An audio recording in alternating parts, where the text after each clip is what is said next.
പ്രധാനമന്ത്രി നരേന്ദ്രമോദി ഇന്ന് കൊച്ചിയിൽ എത്തുകയാണ്. കേരളത്തിൽ എൻഡിഎയുടെ തെരഞ്ഞെടുപ്പ് റാലി ഉദ്ഘാടനം ചെയ്യും. കലൂരിൽ റോഡ് ഷോ നടത്തുന്ന പ്രധാനമന്ത്രി വിവിധ പദ്ധതികളുടെ ഉദ്ഘാടനവും നിർവഹിക്കും. അതായത് എൻഡിഎയുടെ തെരഞ്ഞെടുപ്പ് പ്രചാരണത്തിന് യഥാർത്ഥത്തിൽ മോഡി തുടക്കം കുറിക്കുകയാണ് എന്നുള്ള ഏറ്റവും പ്രധാനപ്പെട്ട ഒരു കാര്യമുണ്ട്.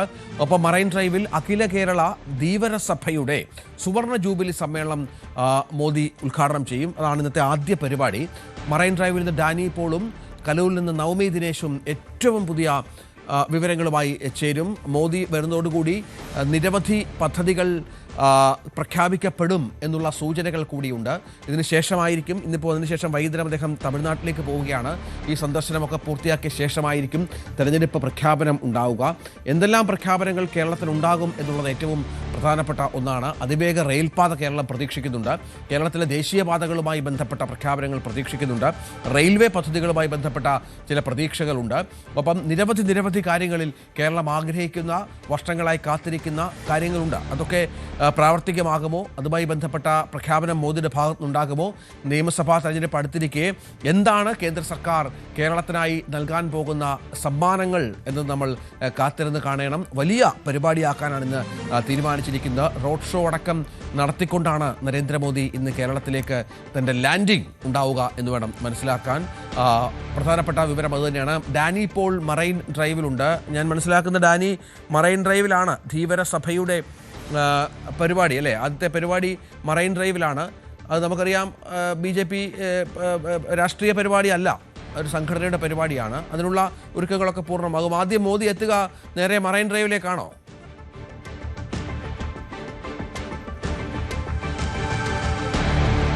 രഞ്ജിത്ത്, ആദ്യ പരിപാടി പ്രധാനമന്ത്രി നരേന്ദ്രമോദിയുടെ ആദ്യ പരിപാടി മറൈൻ ഡ്രൈവിലാണ് എറണാകുളത്ത്. ഇവിടെ നെടുമ്പാശ്ശേരിയിൽ വിമാനമിറങ്ങിയ ശേഷം പിന്നീട് അവിടുന്ന് ഹെലികോപ്റ്ററിൽ നാവികസേന ആസ്ഥാനത്തെത്തുന്നു. അവിടെ നിന്ന് മറൈൻ ഡ്രൈവിലേക്ക് എത്തുന്നു. ഇവിടെ മറൈൻ ഡ്രൈവിൽ അതിൻ്റെ ഒരു വേദിയും കാര്യങ്ങളുമെല്ലാം തന്നെ സജ്ജമായിരിക്കുന്നു. എടുത്തു പറയേണ്ടത് ഇത്തവണത്തെ ഒരു സുരക്ഷാ ക്രമീകരണങ്ങളാണ്. കാരണം മുൻപെങ്ങുമില്ലാത്ത വിധമുള്ള വലിയ രീതിയിലുള്ള ഒരു സുരക്ഷാ ക്രമീകരണങ്ങൾ, ഒപ്പം അത് എല്ലാ മേഖലകളിലും തന്നെ പഴുതടച്ച ഒരു സുരക്ഷാ സംവിധാനങ്ങളെന്ന് പറയുന്ന രീതിയിലേക്ക് പോയിരിക്കുന്നു എന്നതാണ് ഏറ്റവും എടുത്ത് പറയേണ്ടത്. കാരണം വിവിധ വേദികളിൽ മാധ്യമങ്ങൾക്കടക്കം നിയന്ത്രണമുണ്ട്, ലൈവ് ടെലികാസ്റ്റിനടക്കം നിയന്ത്രണമുണ്ട്. ഒപ്പം തന്നെയും അതിനകത്ത് മാധ്യമങ്ങളുടെ ചാനലുകളുടെ ലൈവ് ടെലികാസ്റ്റിംഗ് അനുവദിക്കില്ല എന്നതടക്കമുള്ള കാര്യങ്ങൾ പറഞ്ഞിരിക്കുന്നു. ട്രൈപോഡ് ഉപയോഗിക്കാൻ പാടില്ല, ക്യാമറയ്ക്ക്, അങ്ങനെ വിവിധ കാര്യങ്ങളിലുള്ള ക്രമീകരണങ്ങളടക്കമുള്ള കാര്യങ്ങൾ ഏർപ്പെടുത്തിയിരിക്കുന്നു. ഒപ്പം ഇതിൽ ഏറ്റവും ആദ്യത്തെ പരിപാടി നമ്മളിപ്പോൾ കാണുന്നത് മറൈൻ ഡ്രൈവിലുള്ള ഇവിടെ ധീവര സഭയുടെ സുവർണ ജൂബിലി സംഗമമാണ്. പണ്ഡിറ്റ് കറുപ്പൻ നഗർ ഇവിടെ സുവർണ ജൂബിലി സമ്മേളനം അദ്ദേഹം ഉദ്ഘാടനം ചെയ്യുന്നു. ഏതാണ്ട് 11:30 ഇവിടെ വേദിയിലേക്ക് ഇവിടേക്ക് എത്തുമെന്നാണ് പ്രതീക്ഷിക്കുന്നത്. ഇവിടെ അതിനു മുൻപായിട്ട് തന്നെ 11 മണിക്ക് സമ്മേളന പരിപാടികളെല്ലാം തന്നെ തുടങ്ങും. അതിനുശേഷം 11:30 പ്രധാനമന്ത്രി എത്തിച്ചേരുകയും പ്രധാനമന്ത്രിയാണ് ഇത് സുവർണ ജൂബിലി സമ്മേളനം ഉദ്ഘാടനം ചെയ്യുകയും ചെയ്യുന്നത്. അതിനുശേഷം 12 മണിയോടുകൂടി അദ്ദേഹം ഇവിടെ നിന്ന് കലൂർ സ്റ്റേഡിയത്തിലേക്ക് പോകും. അവിടെ 2 പരിപാടികൾ നടക്കുന്നുണ്ട്. അപ്പം ഈ രീതിയിലാണ് അവിടെ 2 പരിപാടികൾക്ക് ശേഷമാണ് അവിടെ നിന്ന് NDAയുടെ യോഗവും അതോടൊപ്പം തന്നെ വിവിധ വികസന പദ്ധതികളുടെ കേന്ദ്ര പദ്ധതികളുടെ ഉദ്ഘാടനം നിർവഹിച്ച ശേഷം അദ്ദേഹം തമിഴ്നാട്ടിലേക്ക് തിരിക്കുമെന്നതാണ് അറിയിച്ചിരിക്കുന്നത്. ഏതായാലും ഇത്തരം കാര്യങ്ങൾക്ക് വേണ്ടിയുള്ള മുഴുവൻ ക്രമീകരണങ്ങളും പൂർത്തിയാക്കി നഗരം ഇന്ന് ഏതാണ്ട് ഒരു 9 മണി മുതൽ തന്നെ ഒരു ഗതാഗത ക്രമീകരണങ്ങളിലേക്ക് കടക്കും. അതിനുശേഷം 10 മണിയോടുകൂടി പൂർണ്ണമായും തന്നെ പോലീസ് നിയന്ത്രിക്കുന്ന രീതിയിലേക്ക് ക്രമീകരണങ്ങൾ തുടരുകയും ചെയ്യും. വാഹനങ്ങൾ വഴിതിരിച്ച് വിടുന്നത് അടക്കമുള്ള കാര്യങ്ങൾ ഏതാണ്ട് 10:00 ആ രീതിയിലേക്ക് മാറുന്നു. പിന്നീട് 4 മണിവരെയും ഇതേ ക്രമീകരണങ്ങൾ തന്നെയായിരിക്കും നഗര ഗതാഗതം എന്നത് പോലീസ് വ്യക്തമാക്കിയിട്ടുണ്ട്. അതിൽ യാതൊരു രീതിയിലുള്ള വിട്ടുവീഴ്ചകളും ഉണ്ടാകില്ല എന്നതുകൂടി അറിയിച്ചിട്ടുണ്ട്. സുരക്ഷാ ക്രമീകരണങ്ങൾ അടക്കമുള്ള കാര്യങ്ങൾ ഒരുക്കിയിരിക്കുന്നു. ഏതാണ്ട് ഇതിൻ്റെ ഒരു ചെറു വിവരണം ഇന്നത്തെ പ്രധാനമന്ത്രിയുടെ വരവും അതോടൊപ്പം തന്നെ സുരക്ഷാ ക്രമീകരണങ്ങൾ തമ്മിലുള്ള കാര്യങ്ങൾ ഇതാണ്. സുവർണ ജൂബിലി സമ്മേളനം ധീവര സഭയുടേതാണ്. സുവർണ ജൂബിലി സമ്മേളനം അതിൽ ഒരു വലിയ രാഷ്ട്രീയ നിറം കലർത്തേണ്ടതില്ല എന്ന് പറയുമ്പോൾ പോലും ധീവരസഭ കഴിഞ്ഞ കുറച്ച് നാളുകളായി BJPയോട് കുറച്ച് അടുത്തു നിൽക്കുന്ന ഒരു സ്വഭാവം തന്നെയാണ് കാണിക്കുന്നത്. കാരണം ആ രീതിയിലുള്ള അവർ തന്നെ അത്തരം ചില തുറന്നു പറച്ചിലുകൾ അടക്കമൊക്കെ നടത്തിയിരുന്നു. ന്യൂസ് 18-ലൂടെ തന്നെയായിരുന്നു അത് പറഞ്ഞിരുന്നത്. കാരണം കുറച്ചുകൂടി തങ്ങളെ പരിഗണിക്കുന്നത് BJP ആണ് എന്നതടക്കമുള്ള കാര്യങ്ങൾ പറയുകയും ചെയ്തിരുന്നു. ആ ഒരു സാഹചര്യത്തിൽ കൂടിയാണ് ഈ സമ്മേളനം നടക്കുന്നത്. അത് ഉദ്ഘാടനം ചെയ്യാൻ പ്രധാനമന്ത്രി തന്നെ എത്തുന്നു. പ്രധാനമായും തന്നെ ധീവരസഭ മുന്നോട്ട് വയ്ക്കുന്ന ആവശ്യങ്ങളുണ്ട്. കഴിഞ്ഞ കുറേ നാളുകളായി അവർ പറയുന്ന ചില ആവശ്യങ്ങളുണ്ട്. അതിൽ ഏറ്റവും പ്രധാനമെന്ന് പറയുന്നത് പട്ടികജാതിയിലോ വർഗത്തിലോ തങ്ങളെ ഉൾപ്പെടുത്തണമെന്നുള്ള ഒരു ആവശ്യമാണ്. അത് കഴിഞ്ഞ കുറേ നാളുകൾക്ക് മുൻപ്, വർഷങ്ങൾക്ക് മുൻപേയുള്ള ഒരു നിർദ്ദേശമാണ്. ആ നിർദ്ദേശം ഇതുവരെ നടപ്പാക്കിയിട്ടില്ല. അത് അവഗണിക്കപ്പെടുകയായിരുന്നു എന്നത് അവർ ചൂണ്ടിക്കാണിക്കുകയും ചെയ്യുന്നുണ്ട്. അപ്പോൾ അത്തരം നിർദ്ദേശങ്ങൾ ഇത്തവണയും പ്രധാനമന്ത്രിക്ക് മുന്നിലേക്ക് തങ്ങൾ സമർപ്പിച്ചിട്ടുണ്ട് എന്ന് പറയുന്നു. ആ നിർദ്ദേശങ്ങൾ അടക്കമാണ് അദ്ദേഹത്തിന് മുന്നിലുള്ളത്. അപ്പോൾ അദ്ദേഹം ഈ സംഗമം ഉദ്ഘാടനം ചെയ്യാൻ വരുമ്പോൾ ആ രീതിയിലുള്ള ഒരു പരിഗണനയോ കാര്യങ്ങളോ ഇതുമായി ബന്ധപ്പെട്ടുകൊണ്ട് ഏതെങ്കിലും രീതിയിൽ ഉണ്ടാകുമോ എന്നത് തന്നെയാണ് ഇതുമായി ബന്ധപ്പെട്ടുകൊണ്ട് ഉറ്റുനോക്കുന്നത്. എന്തായാലും സുവർണ ജൂബിലി സമ്മേളനത്തിന് വേണ്ടിയുള്ള വലിയ രീതിയിലുള്ള ഒരുക്കങ്ങളിലേക്കെല്ലാം തന്നെ കടന്നിരുന്നു. കുറച്ച് നാൾ നവമി ദിനേശ് കൂടിയുണ്ട്. ഡാനി തുടരുക. നവമി ഉള്ളത് ഇതുമായി ബന്ധപ്പെട്ട് BJPയുടെ നമുക്കറിയാം ഒരു തെരഞ്ഞെടുപ്പ് പ്രഖ്യാപനം കൂടിയാണ് ഇത്. കലൂരിലാണ് നവമി ഉള്ളത്. ഇന്നലെ വൈകുന്നേരത്തോടുകൂടി നരേന്ദ്രമോദിയുടെ FB പോസ്റ്റ് വന്നിരുന്നു. എക്സ് പോസ്റ്റ് വന്നിരുന്നു. അതിൽ നാളെ മാർച്ച് 11 ഉച്ചയ്ക്ക് 2:15 എറണാകുളത്ത് നടക്കുന്ന NDA റാലിയെ ഞാൻ അഭിസംബോധന ചെയ്യും. LDFിൻ്റെയും UDFിൻ്റെയും കൊള്ളയ്ക്കും ദുർഭരണത്തിനുമെതിരായി NDAയുടെ സദ്ഭരണ അജണ്ട കരുത്തോടെ നിലകൊള്ളുന്നു. വികസനത്തിലൂന്നിയ രാഷ്ട്രീയത്തിൽ NDA ശ്രദ്ധ കേന്ദ്രീകരിക്കുകയും കേരളത്തിലെ യുവജനങ്ങളുടെ അഭിലാഷങ്ങൾ നിറവേറ്റുകയും ചെയ്യുമെന്നാണ് പ്രധാനമന്ത്രി ഈ പോസ്റ്റിലൂടെ പറഞ്ഞിരിക്കുന്നത്. നവമി അതുതന്നെയാണ്. അതായത് BJPയുടെ ഒരു തെരഞ്ഞെടുപ്പ് പ്രഖ്യാപനം കൂടിയായി, അല്ലെങ്കിൽ തെരഞ്ഞെടുപ്പ് ഒരുക്കത്തിനുള്ള തുടക്കം കൂടിയായി ഇത് മാറുകയാണ്. ഇതിന് ശേഷമാകും സ്ഥാനാർത്ഥി പ്രഖ്യാപനം അടക്കമുള്ള കാര്യങ്ങളിലേക്ക് BJP പോവുക. തെരഞ്ഞെടുപ്പിൻ്റെ ഈ പറഞ്ഞ തെരഞ്ഞെടുപ്പ് അനൗൺസ്മെൻറ്റിന് മുൻപ് പരമാവധി പദ്ധതികൾ കേരളത്തിന് പ്രഖ്യാപിക്കുമെന്നാണ് പ്രതീക്ഷിക്കേണ്ടത്. അത് ഏതൊക്കെയാണ് നമ്മൾ എന്തൊക്കെ പ്രതീക്ഷിക്കണം?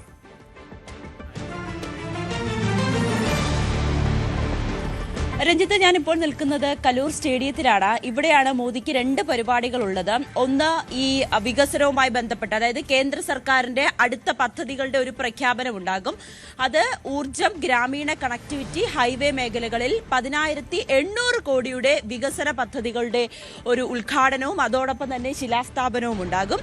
മറ്റൊന്ന് പാലക്കാടിനും പൊള്ളാച്ചിക്കും ഇടയിലുള്ള ട്രെയിൻ സർവീസ് ഫ്ലാഗ് ഓഫ് ചെയ്യും പ്രധാനമന്ത്രി. ഇതാണ് പ്രധാനപ്പെട്ട മോദി ഇവിടെ കേന്ദ്ര സർക്കാരിന്റെ പദ്ധതികൾ. പ്രധാനപ്പെട്ട 2 പദ്ധതികൾ ഇതാണ്.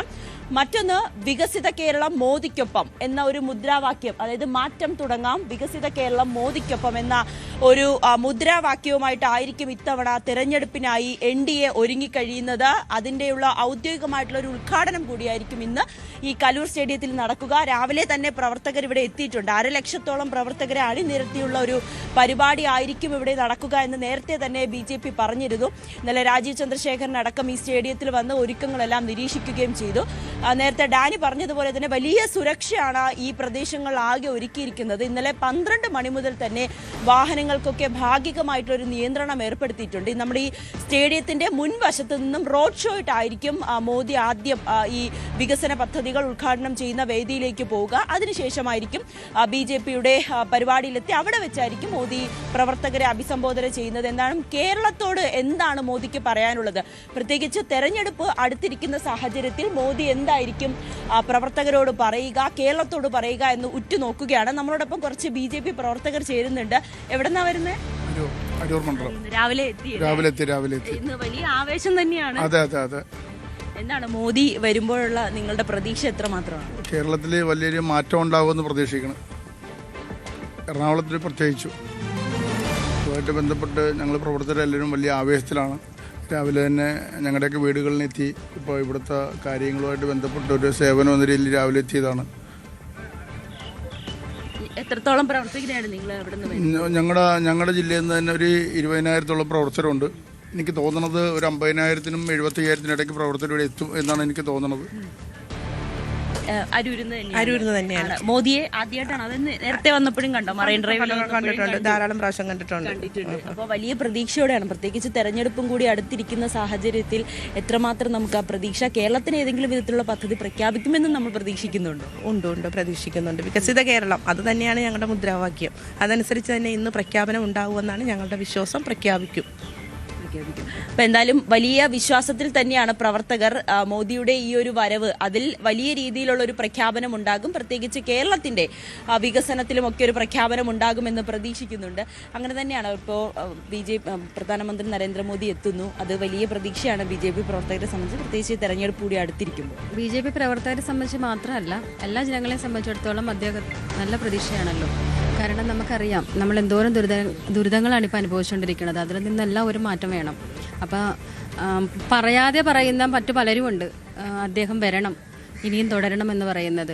അത് പുറമെ പറയാൻ പേടിച്ചിട്ടായിരിക്കാം മിക്കവരും പറയാത്തത്. പക്ഷെ നമ്മൾ ചങ്കൂറ്റത്തോടെ പറയും, മോദിജി തന്നെയാണ് ഇനിയും ഞങ്ങളുടെ അഭിമാനമാണ്. കേരളത്തിൽ എത്രമാത്രം മുന്നേറ്റം ഉണ്ടാകും